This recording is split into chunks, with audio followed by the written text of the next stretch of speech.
Have you ever looked around and wondered why two people can start from the exact same spot, same job, same income, and one ends up wealthy while the other is always struggling? What is that invisible thing that makes all the difference? Okay, let's really get into this, because the answer is probably not what you think. And that right there is the central puzzle we're going to unpack. It's a story we see play out all the time, right? The very same paycheck can buy you a life of freedom or a life of just getting by. So clearly, the variable isn't just the money. And here it is. This is the core of it all. Look, luck, intelligence, hard work, sure, they all help, no doubt. But the fundamental thing that separates these two paths, it's all internal. It's about how you think. It's your financial psychology. So to really wrap our heads around this, we first have to just completely bust a huge myth that traps so many people. And that's the idea that the road to wealth starts with getting more money.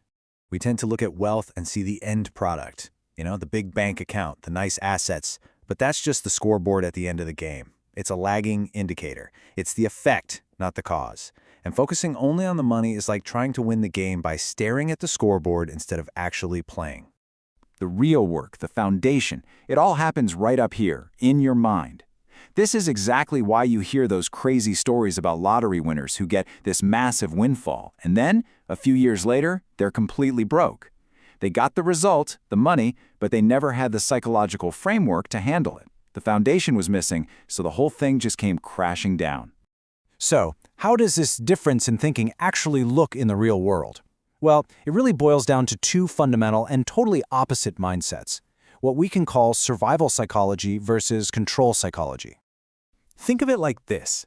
Survival psychology is all about being reactive, it's about getting through today, paying this week's bills. It's driven by scarcity and, honestly, a lot of fear. Control psychology, on the other hand, is proactive. It's about building a future. It sees money not as something to just spend, but as a tool you can use to get a bigger return later on. And you can literally hear these mindsets in the questions we ask ourselves. The survival mindset asks, how much does this cost? It's focused on the immediate pain. The control mindset flips that completely and asks, okay, but how does this pay me back? Looking for a return. Survival is terrified of failure, asking, what if I fail? Which just leads to doing nothing. Control is more rational. It asks, realistically, what's the long-term downside? And realizes it's usually not that bad.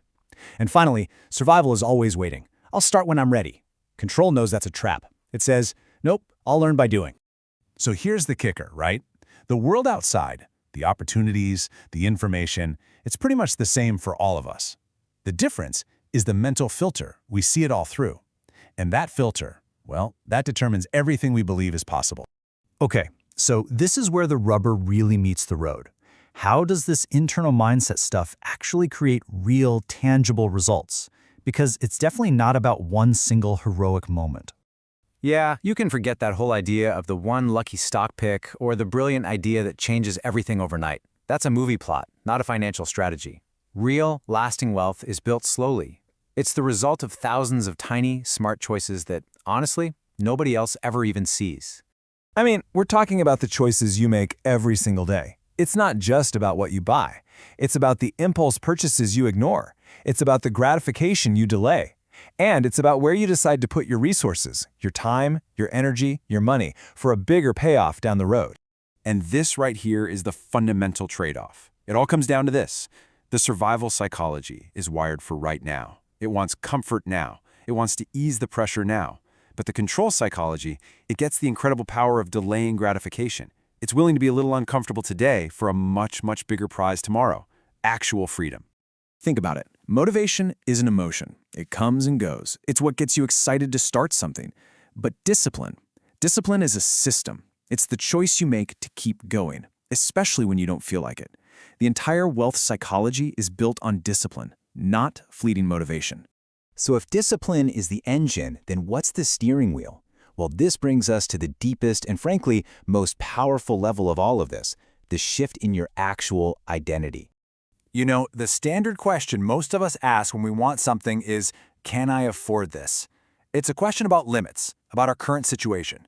But someone who's really operating with a wealth psychology, they ask a totally different question, a much more powerful one. This question changes the entire game. It's no longer about what you can have. It's about who you want to be. Every single financial choice you make becomes a vote for the person you want to be in the future. Buying something isn't just a transaction anymore. It's a statement about your identity. Does this move me closer to or further from the person I intend to become? And see, this is the real sequence. It's a chain reaction. It doesn't start with results. It starts with identity. You decide, I am the kind of person who is disciplined with money, or I am an investor. Once you have that core identity, the behaviors, like saving, or learning, or investing, they just feel natural. They feel right. And when you do those behaviors consistently, over time, the results have to follow. It's almost inevitable. And it's really that simple, but so profound. You don't get wealthy and then change who you are. You change who you are first, and the wealth is just a reflection of that change. The money follows the identity.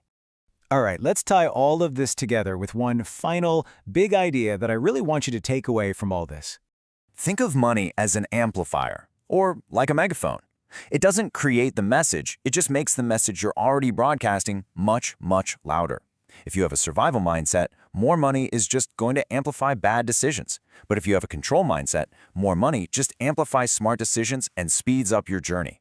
It just reveals what was already there all along. And that's really the bottom line.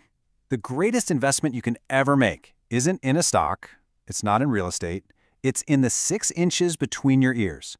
The real game is the internal one. So the final question isn't really about your bank account. It's about your mindset. Which one are you building day by day?